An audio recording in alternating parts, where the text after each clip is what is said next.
What's up guys, it is THETBALL and I am back with another video. So today we're going to be going over the question, do the Lakers already have the next Jimmy Butler? So before I start, if you want to see more daily NBA content just like this, be sure to drop a like and subscribe. And also be sure to turn on post notifications so you can stay updated on when my newest video will be coming out. So the Lakers are known to have their eye on Jimmy Butler for next offseason, as they will look to sign a max player to slot next to LeBron.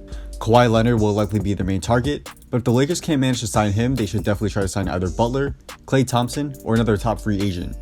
However, LA may already have a player that may develop into a player like Jimmy Butler, and that player is Josh Hart.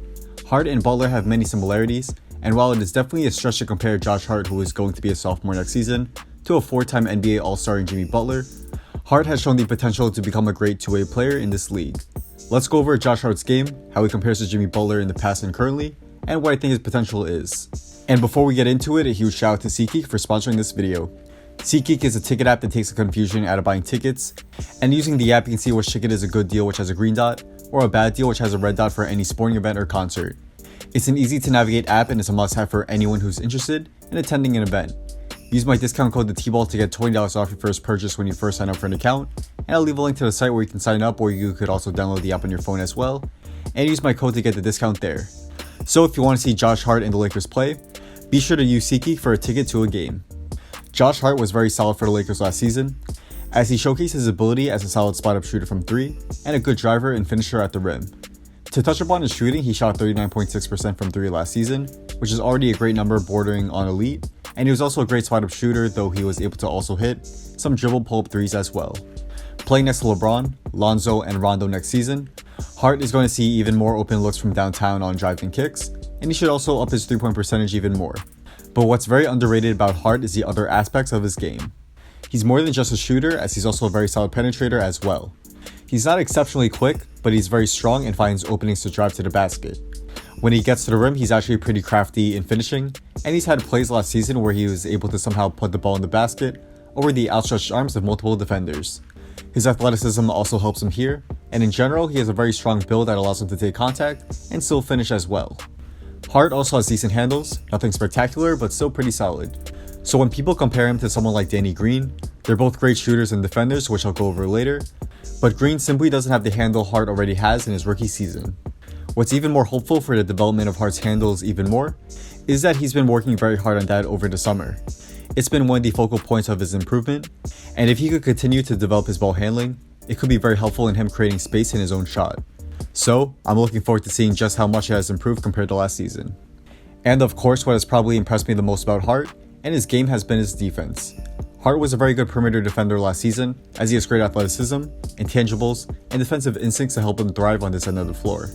He had great defensive positioning, and this helped him lock up some players as well last season.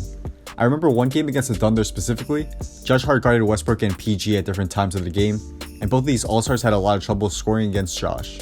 Hart puts in a ton of effort on defense, and he doesn't give up on any plays. We saw this last season where he would get back on defense in transition, and when he was beat on a play, he would still try to recover and get a block or a strip.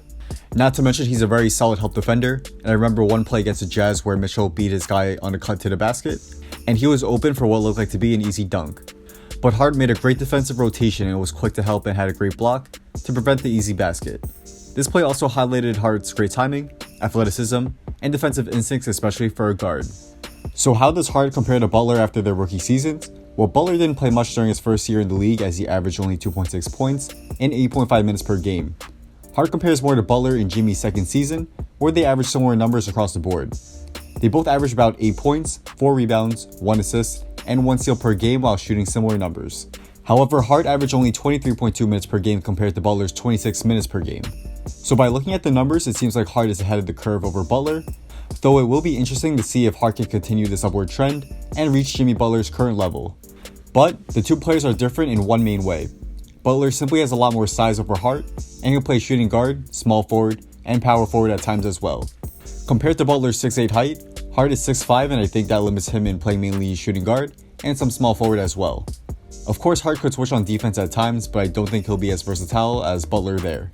While a lot of people compare Hart to Butler, I think a better comparison is Gary Harris or a Tony Allen with a lot more offensive skill. Harris is a borderline all-star, and Allen was one of the elite perimeter defenders in the NBA, so if Hart could turn out to become any of the comparisons I just stated, that would be great for the Lakers. Overall, I think Hart is going to be a key part of the Lakers rotation now and for many more years to come, and I can't wait to see just how much he has improved over this summer when he takes the court with the new look Lakers next season. So that's a wrap. Thanks guys for watching. If you guys did enjoy this video and want to see more daily NBA content just like this, be sure to drop a like and subscribe, and also be sure to turn on post notifications so you can stay updated on when my newest video will be coming out. Also follow me on Instagram and hit me up if you want to talk about basketball, business, or any video ideas you want me to do. Let me know as I do try to get back to all you guys there.